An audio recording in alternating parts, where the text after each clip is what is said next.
and welcome to Kent Tonight, live on KMTV. I'm Louisa Britton. Your top stories on Tuesday, the 28th of November.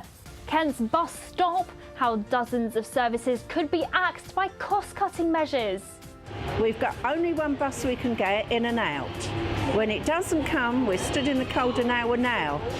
What will we do if it doesn't come? Controversial weed killer approved, Kent farmers to carry on using alleged cancerous substance. This is a very safe product and an extremely useful product for which there are no alternatives. A Time Lord's dream. Who's going to be buying this?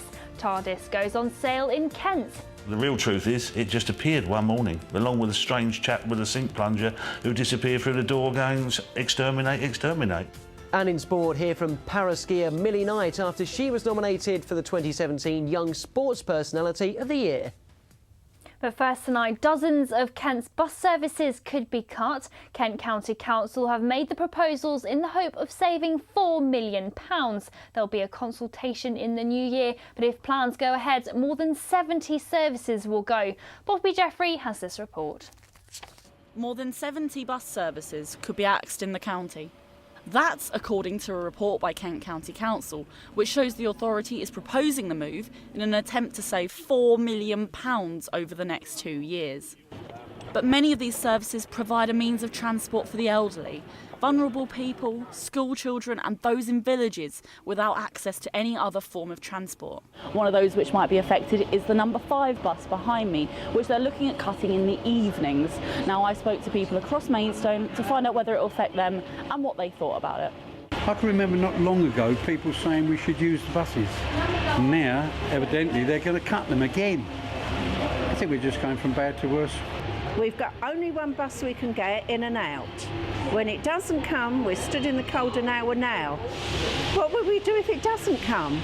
No, it's horrendous. It's just not on. The buses are not that reliable anyway, so it's quite hard to get places now. Overall, more than 1.5 million journeys were made on the services which are subsidised by the council, a figure which represents 3% of all bus journeys across Kent. Young people are amongst the biggest users of bus services, whilst 40% of people over 60 use the bus at least once a week.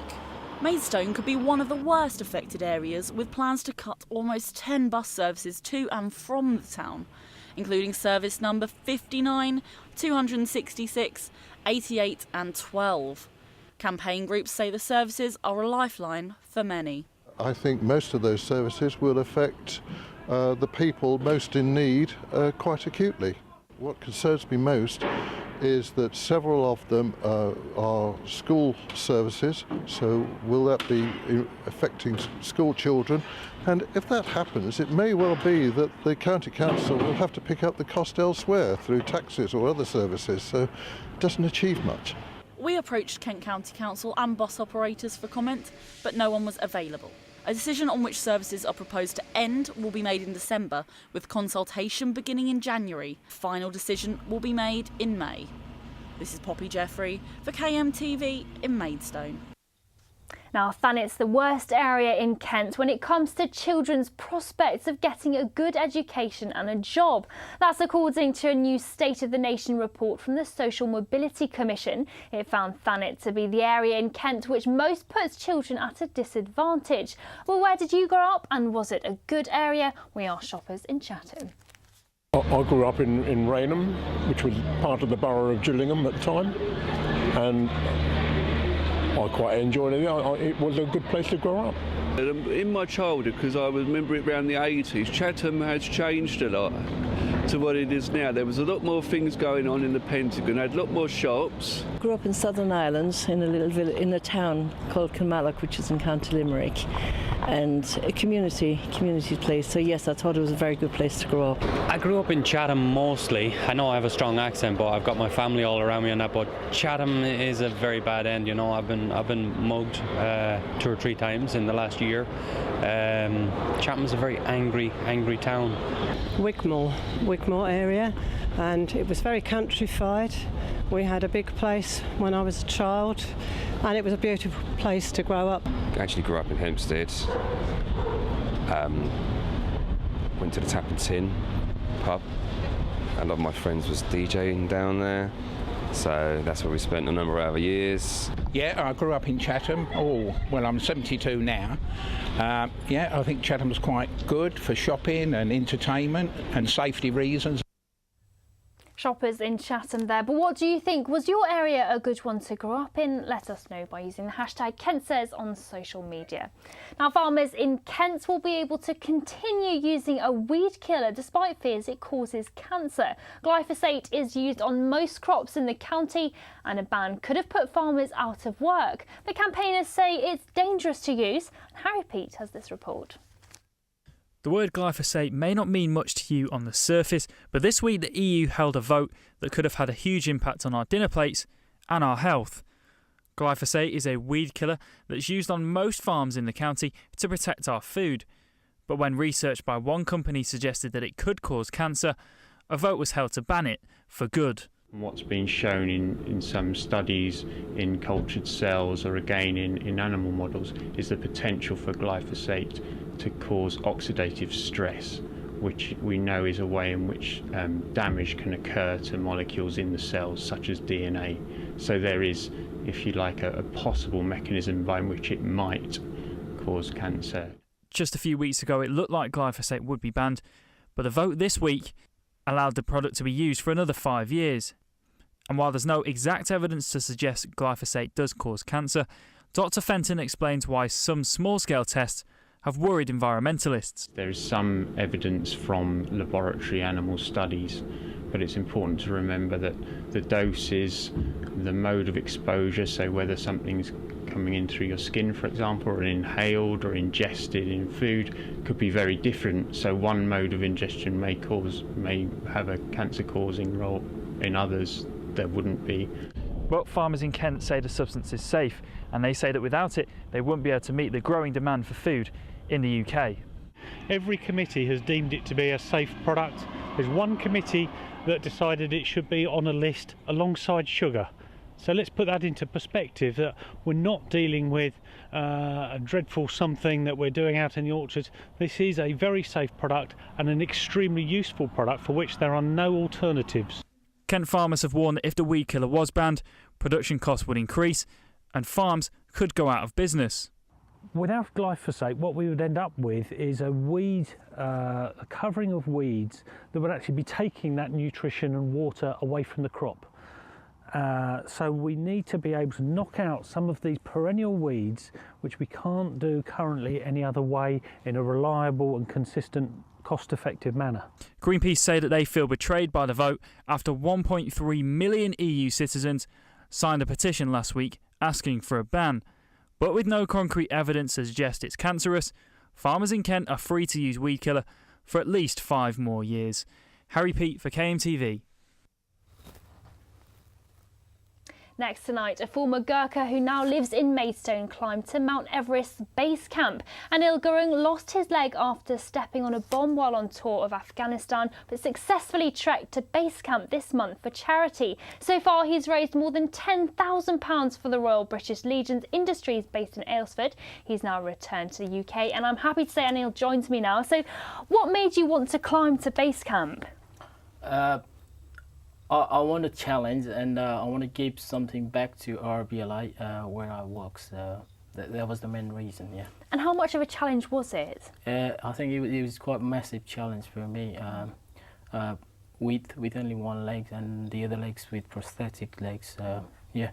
And you've also done other challenges as well, haven't you? This isn't the first time you've done something for raising money for this charity. Yeah, this is the first time I raised the money for RBLI. The challenge I've done before was doing the Invictus game twice. That was in 2014 and 2016.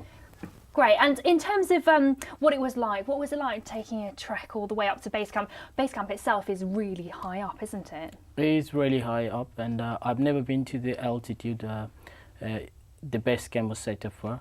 So it was a massive challenge for me, and whoever was taking part, and I think the altitude itself was the massive challenge. So was it tricky to breathe at some points? When you go up to some certain heights, you feel dizziness, and you don't feel like eating all your dinners. Yeah. And in terms of what the RBLI does, you work there now. You've just recently come back. What sort of work do you do there? I work at the BBMC, Britain's bravest manufacturing company, as a social enterprise. I make signs there. Work. And in terms of what you do there, what sort of work are you involved in? I make the road signs, railway signs, any sort of signs, any particular signs that comes in, we do. Great. And have you got any future projects coming up at all to raise more money? Not at the moment I have, but I might be. Fab. And you've raised £10,000. That's already quite a huge amount. You've got to raise another 5,000. Are you doing anything for that? Yeah, I'm trying to push out a little bit, but after I've done this trek, so hopefully I'll manage to get my target. Fantastic. Thanks ever so much for coming in. Thank you very much for that. And when we come back, the people of Tonbridge remember a Belgian soldier who died in the town. Don't go away. If we could find the family of Louis Marx during the centenary of this World War I, it would be epic. We would invite them over to Tonbridge, we could visit the grave, they could see where their ancestor is buried, they could even come here and see where he received his first care.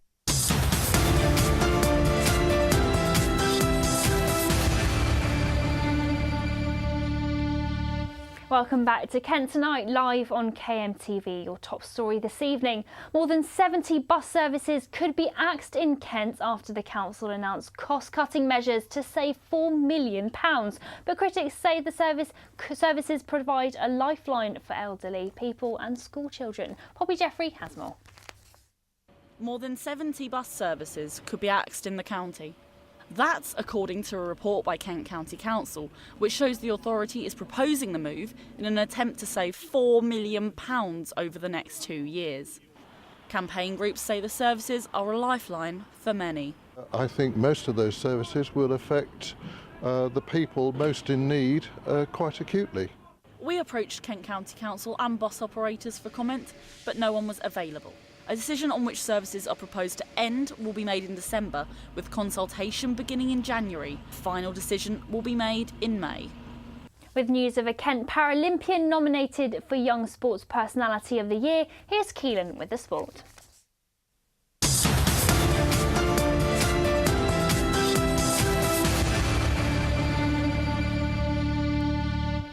First in sport this evening, Canterbury paraskier Millie Knight is one of 10 outstanding teen athletes to make the 2017 shortlist for Young Sports Personality of the Year. The 18-year-old visually impaired world champion has had a superb season, scooping up 15 major medals on the international circuit. The top 3 contenders will be announced on the 7th of December, with the overall winner being crowned during the Sports Personality Show on the 17th. Earlier today, I caught up with Millie at a training camp in Austria. I began by asking her how she felt about her nomination. To be nominated is amazing, and there are such amazing people on that list, and to be up there with them is incredible, and it's such a wonderful honour.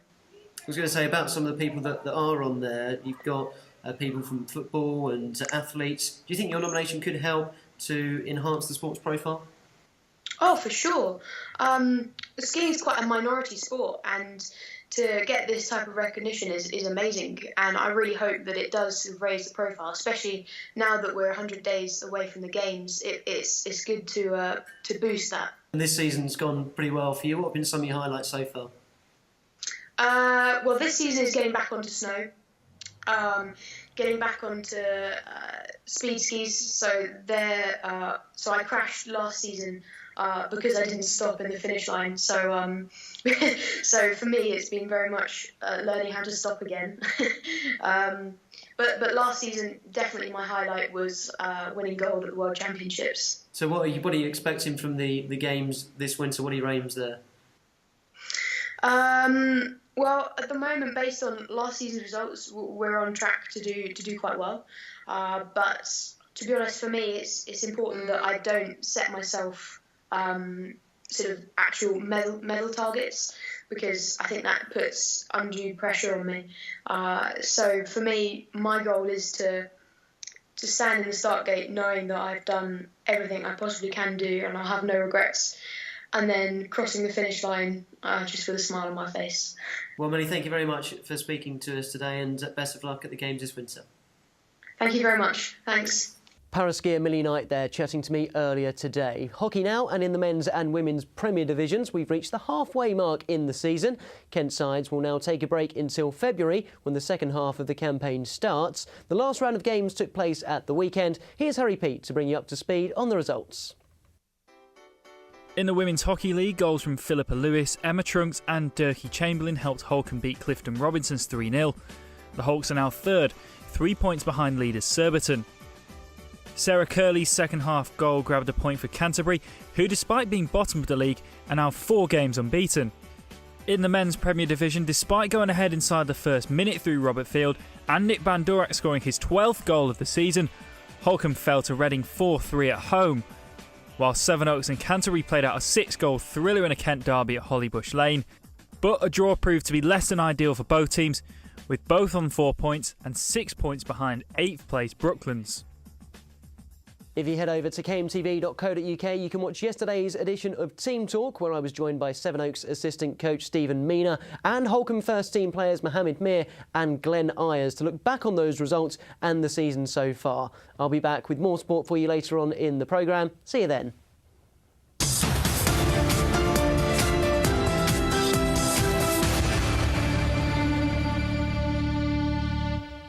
Almost 100 years ago to the day, the people of Tonbridge came out in force for the military funeral of a Belgian soldier who died in the town. But conflicting documents mean little is known about the heritage of Louis Marx. One local historian's on a mission to find relatives of the brave Belgian, and Cameron Tucker's been finding out more. 250,000 Belgian refugees fled to the UK as the First World War ravaged their homeland, one of the largest mass exoduses in history. Throughout Kent, the displaced Belgians were largely welcomed with open arms. Homes and schools took them in, and here in Tunbridge Wells, Belgian nationals were given free tickets to events at the Opera House, now a Wetherspoons.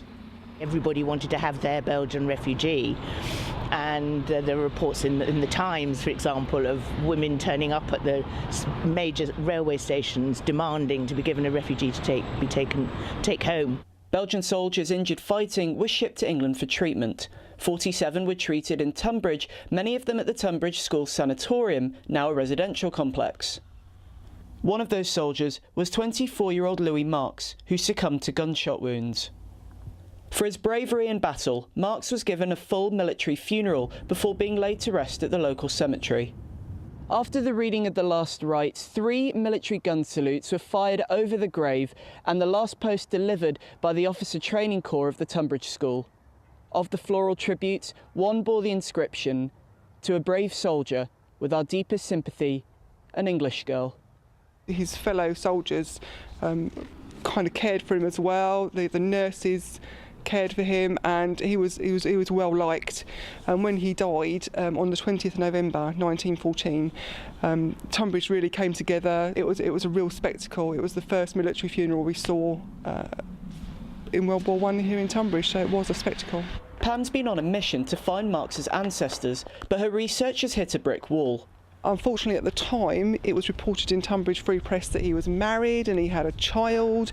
My research has now shown this isn't to be true. He was actually born in Brussels, and it was his father who had remarried, and he'd had the child. So there's a bit of a mix-up with communication. And so the search continues. If we could find the family of Louis Marx during the centenary of this World War I, it would be epic. We would invite them over to Tunbridge, we could visit the grave, they could see where their ancestor is buried, they could even come here and see where he received his first care, and just see the community in which, he was very much loved. An exhibition celebrating successful alumni has opened at the University of Greenwich in Medway. It comes after a recent report showed the 3 universities based at the Medway campus contribute millions of pounds to the local economy. The University of Greenwich have opened an exhibition showcasing their high-flying alumni in the historic setting of the Pembroke building. The former students mostly studied at the Faculty of Engineering and Science based at Medway. It's been a fantastic experience. The University of Greenwich is a particularly international campus. We have lots of students from all around the world, and being exposed to all those different cultures is fantastic, and learning about other people as much about the subjects that you're studying is fantastic. They all had their portraits taken by award-winning photographer Diane Patrice, and the exhibition, with its 18 portraits, is keen to highlight the diversity of the students who passed through the university. I think it's really interesting because it's such a diverse group of people, all doing really different things at different career stages, working in different parts of the world, and I think that's really inspiring to a lot of people. This new exhibition, which opens here at Greenwich University and in the building you see behind me, also comes just after a report was published earlier this month, which shows that the 3 universities based on the Medway campus, including Canterbury Christ Church and the University of Kent, alongside the University of Greenwich, contributes more than £140 million to the local economy. According to the figures released for 2015-2016, the universities, which share a campus at Chatham Maritime, are also responsible for an economic impact worth a further £234 million across the South East. I think the university plays not just the University of Greenwich, but the 3 universities here at Medway play an enormously important role locally, both in terms of not just providing education, but providing employment and employment opportunities. And a recent report that we've had commissioned that demonstrate that the 3 universities between us contribute over £300 million a year to the local economy. So we do make a significant difference and a significant impact on the region. More than 10,000 higher education students are currently based at Chatham Maritime, as well as several hundred members of staff, something the universities say makes the campus a thriving place to work. This is Louisa Britton for KMTV in Medway. A reminder, you can stay up to date with all the news, sports and weather from right across Kent, whenever and wherever you are, by clicking on kmtv.co.uk. You'll find breaking news, local features, repeats of our special programmes, plus the latest travel news.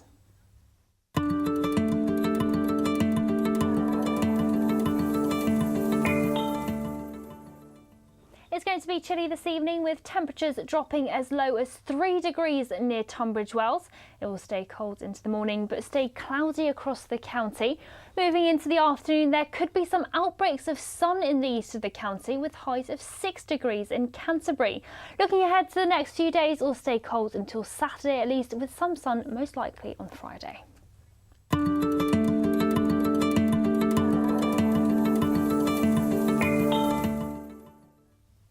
And coming up after the break, we take a look at a piece of Doctor Who memorabilia going up for auction tomorrow in Canterbury in aid of charity. Don't go away. It's signed by many members of the cast and 3 former Doctors. I'm sure the names will mean a lot more to people that are real fans of the series, but it's a unique opportunity.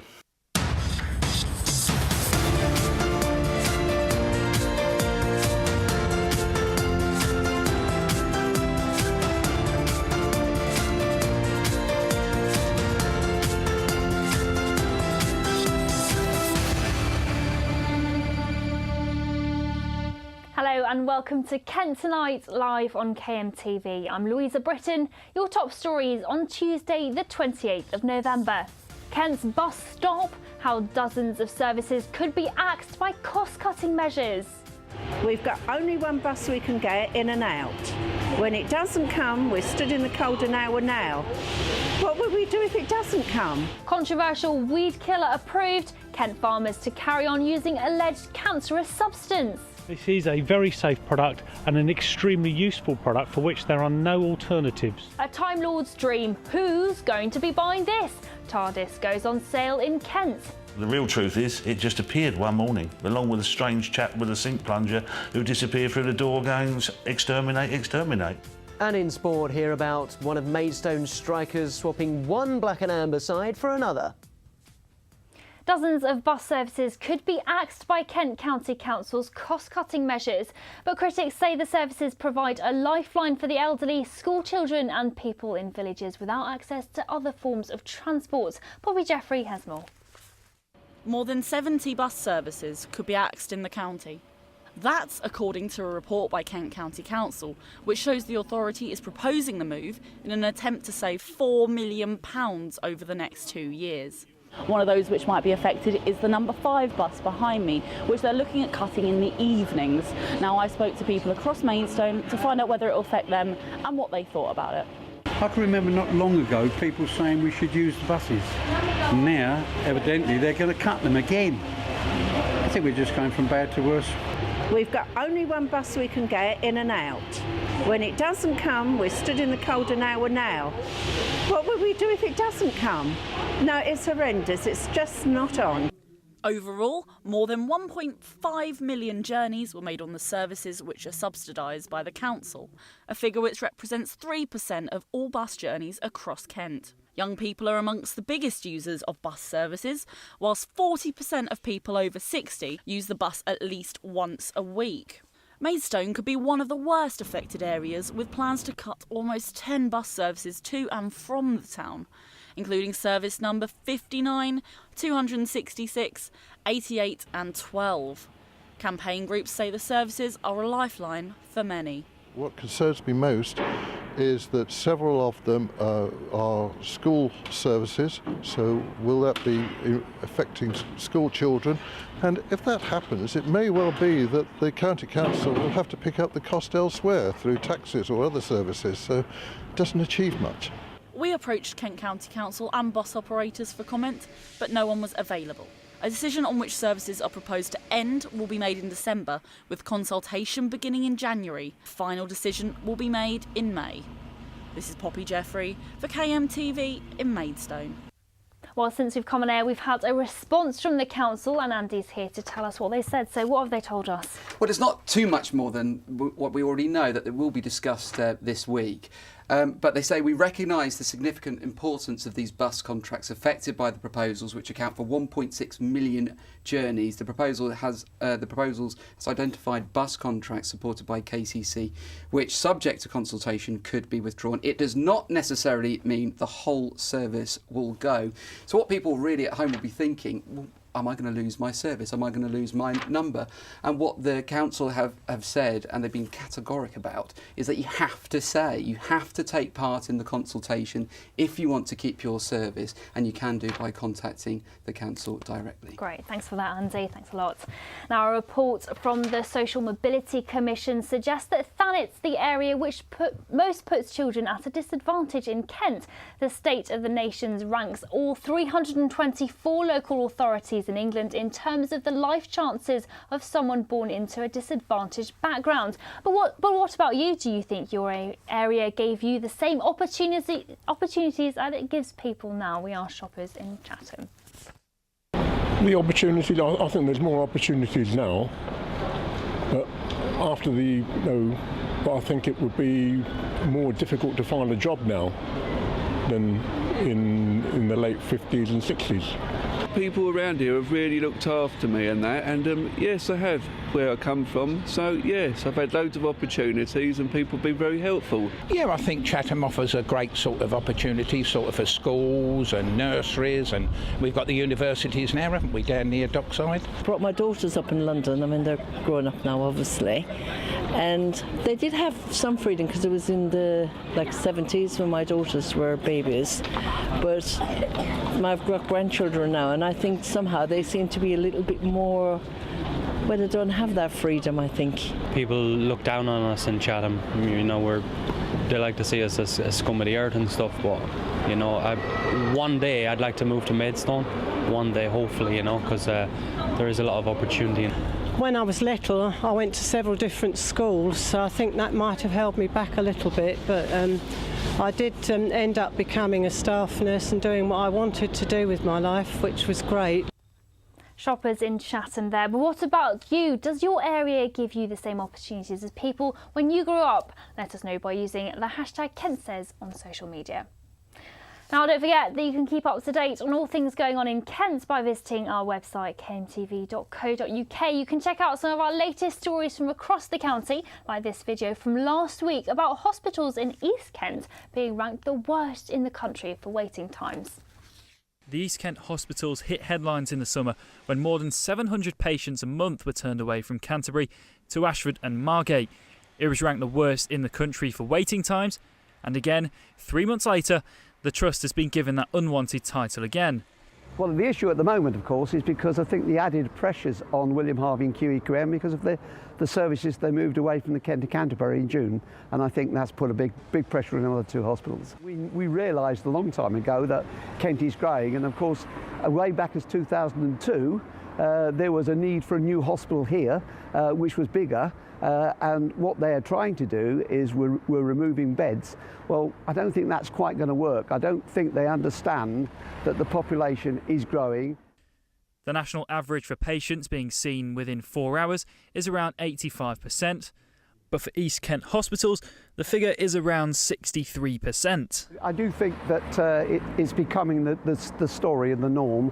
I hope it's going to improve in the next few weeks because I think there is actually things being done to help it, but that doesn't help the people waiting on the trolleys in the wards outside. The Trust weren't available for interview on camera, but did say that Kent's NHS staff are working really hard, saying in a statement that every action for patients makes a difference, and we have seen a really encouraging improvement in our performance in the last 2 weeks of October, with a continued positive trend of improvement into November. And with waiting times again way below that of the national average, Ken and the rest of the CHEC members will be going to London tomorrow to meet with the government to tell them exactly how this issue should be sorted out. We've got a meeting with Jeremy Hunt tomorrow, which Helen Waitley has managed to get, although we did write to Jeremy Hunt early in the year after I'd written to the Queen, so we have written to everybody.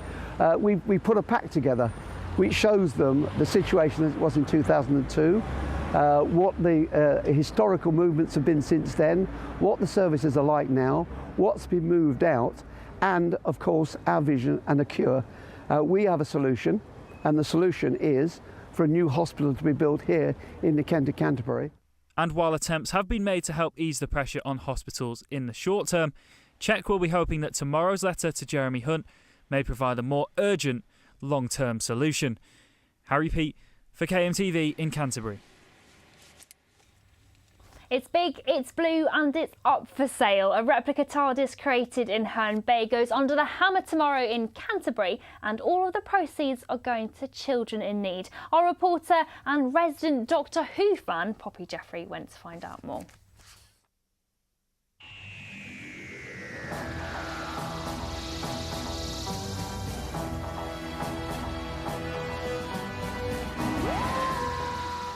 This iconic blue box is instantly recognisable by people across the world as a TARDIS.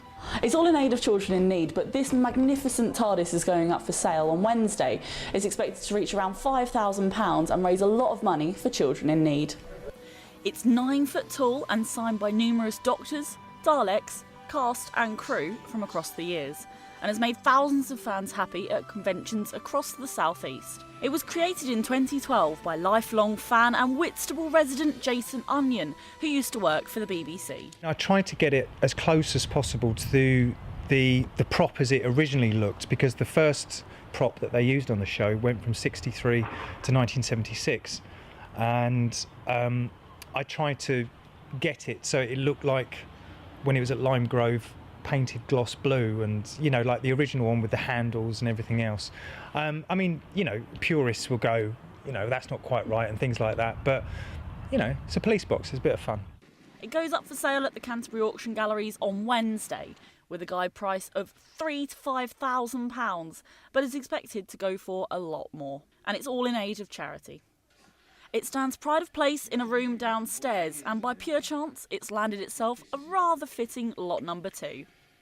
I'd love to say that we took it apart and brought it in here on the back of a lorry, but the real truth is it just appeared one morning, along with a strange chap with a sink plunger who disappeared through the door going, exterminate, exterminate. Lot number is 999, which was very spooky.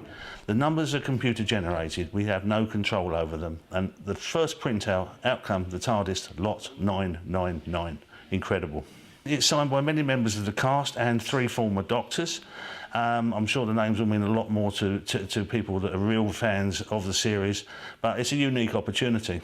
We've got an estimate on it of £5,000, which we'd like to achieve, purely for the fact that we'd like to raise that money for children in need, which is where every penny is going to go. There'll be no commission charged by us.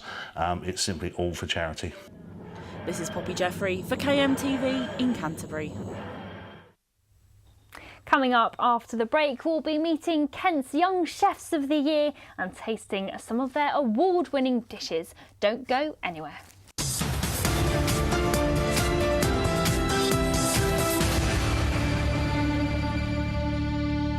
Welcome back to Kent Tonight, live on KMTV on Tuesday the 28th of November. In case you missed it, out of service, how dozens of bus routes could be axed in council cuts. I think most of those services will affect the people most in need quite acutely. Weedkiller approved, Kent farmers to carry on using alleged cancerous substance. The potential for glyphosate to cause oxidative stress, which we know is a way in which damage can occur to molecules in the cells, such as DNA. Calling all Time Lords, this could be yours. TARDIS goes on sale in Kent. I mean, you know, purists will go, you know, that's not quite right and things like that, but, you know, it's a police box, it's a bit of fun. And in sport, it's all to play for as we reach the halfway mark of the hockey season. With news of a change at the top for Kent's cricketers, here's Keelan with the sport.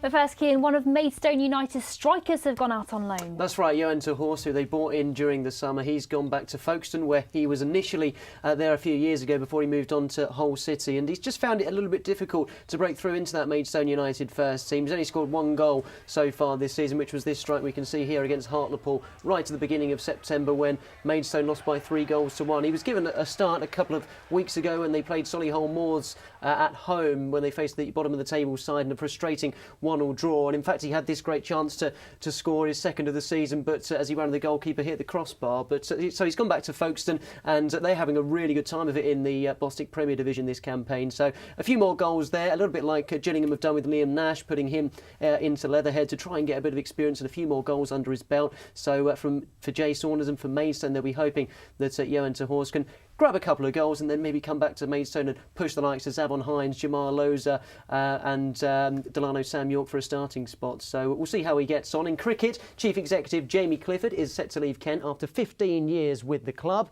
Clifford became permanent CEO in 2010 and has now moved on to take up a senior role as Assistant Secretary at Marylebone Cricket Club. During his spell with Kent, the Chief Executive oversaw the £10 million redevelopment of the Spitfire ground, as well as opening a 2,000-seater stand at the club's county ground in Beckenham. Operations Director Ben Green will assume the Chief Executive's duties in February 2018. You're up to date on sport for today. I'll have more for you at the same time tomorrow.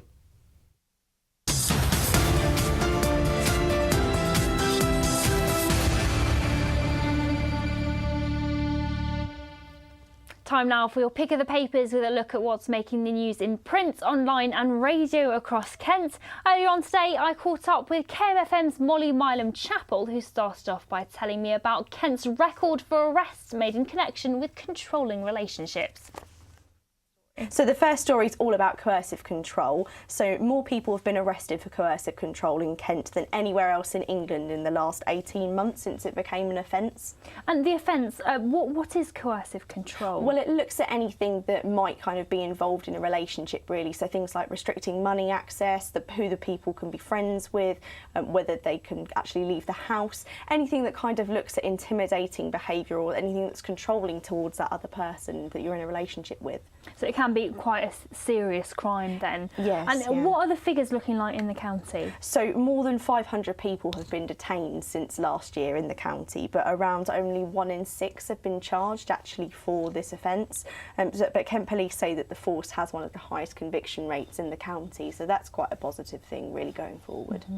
And the second story, moving on, is about extra pressure on schools in the county. Yes, so there's quite a large influx of people coming in from London, and there's rumours that apparently the councillors are saying authorities in the capital are looking to buy up former MOD land to rehouse families from the capital in cheaper accommodation.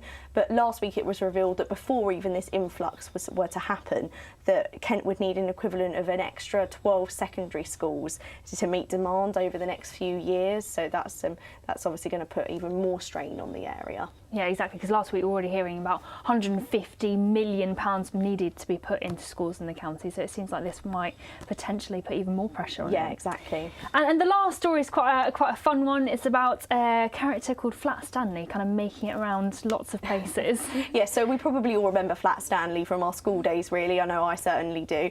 And obviously he's a fictitious character, but it was this school in Kent, so Year 2 children sent a copy of the children's book character to Prince Harry at Kensington Palace, the man of the moment currently, and he's actually been sending this character off around the grounds with his brother Prince William and obviously his children, Prince George and Princess Charlotte, and apparently Flat Stanley's also been playing with Lupo, their dog, as well, which is quite fun. But he's also been with another number of celebrities as well, which is quite funny, really. And if there are lots of different other people who seems to be making it to France and other countries as well. He sounds a really fun thing to do for children. Yeah, it is, and it was part of a big project to kind of see how far the character could actually go and his adventures around the world, which is great, really. So he's met celebrities like Darcy Bustle from Strictly Come Dancing and Michael Gambon, who we all know from the Harry Potter films as well. So it'll be interesting to see where he goes next, really. Great, thanks ever so much for that, Molly. A reminder, you can stay up to date with all the news, sports and weather from right across Kent whenever and wherever you are by clicking on kmtv.co.uk. You'll find breaking news, local features, repeats of our special programmes, plus the latest travel news.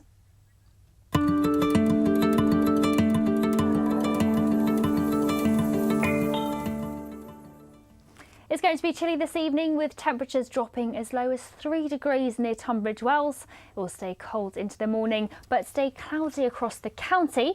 Moving into the afternoon, there could be some outbreaks of sun in the east of the county with highs of 6 degrees in Canterbury. Looking ahead to the next few days, it will stay cold until Saturday at least, with some sun most likely on Friday.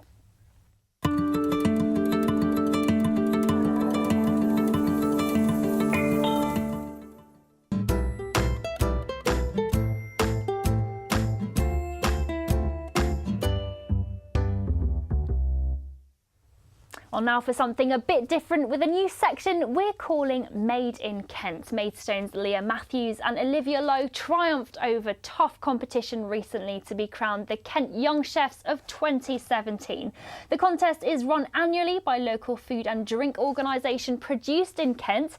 During the live final, the teen chefs were marked on flavour, presentation and even good working practice, among other criteria. Well, I'm delighted to say that Leah and Olivia join us now alongside Keelan, who's here to taste some of the lovely dishes that they've prepared for us. So tell us a little bit about the puddings you brought in for us today. Leah, you go first. My dessert's called Caught Up in the Brambles. It's a caramelised baked Cox apple slice with elderflower cream and poached blackberries. Fantastic. And Olivia? Mine's called Forager's Tart, and it's my grandma's apples and crab apples and cranberries. Fantastic. And I might have a taste of this one first of all. How did you get into cooking first of all? I started at home when I was younger with my mum and dad. I do bits in the kitchen when they're cooking, like dinner and things like that. But I got into the competition because my catering teacher, Mrs. Thomas, saw potential in me and wanted me to. And was it really tense during the competition? I'm just trying. Sorry, it's a bit tricky. I was nervous, so it didn't really help. But I was going to say, what's been your biggest inspiration to get into cooking? Well, mine's my mum, so she's been encouraging me to cook since I was younger, and I've always wanted to help out in the kitchen. And what inspired you to the dish that Louisa's trying at the moment? Actually, that's Leah's, I think. It's really good. Really good. Is it sort of inspired by autumn, I suppose? It tastes really nice and autumnal. Yeah. Fab. And why don't you I'm going to give this one a bit of a go, actually, whilst we have a chat about this. Tell us a little bit more about this one. What was the inspiration behind this? So my grandma has an apple tree in her garden, so I thought I would incorporate them into it. So that's the main filling. Fantastic. And then it's called Forager's Tartlet because I picked the crab apples on the top from the hedgerows through Kent. Lovely. So it's inspired by seasonal food. Does it taste good? It's a lovely, rich flavour. It really is very nice. Very great flavours in there, and you can really taste the, as I say, the flavours really come out really nice. good. Yeah, really lovely. And do you both want to go into cooking as a career at all? Is that what you want to do? Yeah, I'm really interested in a chefing career. And yourself? I've thought about it, but I'm not entirely sure what I'm going to go into yet. And do you want to do other competitions as well? Obviously, the Bake Off's the massive one, MasterChef, that sort of thing. Yeah. When I get older, I'll think about it, and I really want to have a go at them. Do you watch MasterChef and Bake Off and get inspiration from there? Yeah. I find them really interesting. We watch them as a family. Yeah, it's nice, isn't it? Yeah. When you see that, I suppose it really helps youngsters then sort of get into the kitchen and make fantastic dishes like these. Yeah, what's really nice about these is obviously inspired by your family, and I must encourage you quite a lot then? Yeah, they're really encourageable. Yeah. And in terms of sort of the other people who were part of the competition, what was that like? Obviously you were pitted against each other. What was it like going into the kitchens? I think we were all under like pressure, and it was just nerves really. So. Was there any time constraints like you see sometimes on these shows where you've only got an hour to make it or something like that? We had 2 hours for both dishes. Oh right, okay. So how difficult is that to make something like this in that sort of time? It's difficult because you have to serve it hot, so it's good for the judges, but it was better because you had warming plates, so you could make it better. And is there any sort of tense period where the judges have gone away and tasted it, like you see sometimes on these shows, then they come back and they're like, oh, this was a bit dodgy, or that was nice. Yeah. And in terms, obviously you cooked a main as well as a pudding. What were your mains? My main was called Lewes Duck Race, and where my school is, which is in Lewes, there's a charity event, and it's to do with like yellow ducks racing. So that was what my main was called, but it was a lavender and honey glazed duck breast on a bed of pickled spinach and mushrooms with potato, bacon and cheese roses. Right. Unfortunately, that's all we've got time for, but best of luck in the future as well. You've been watching Kent Tonight live on KMTV, but there's more news later on in the evening. Have a lovely evening. Goodbye.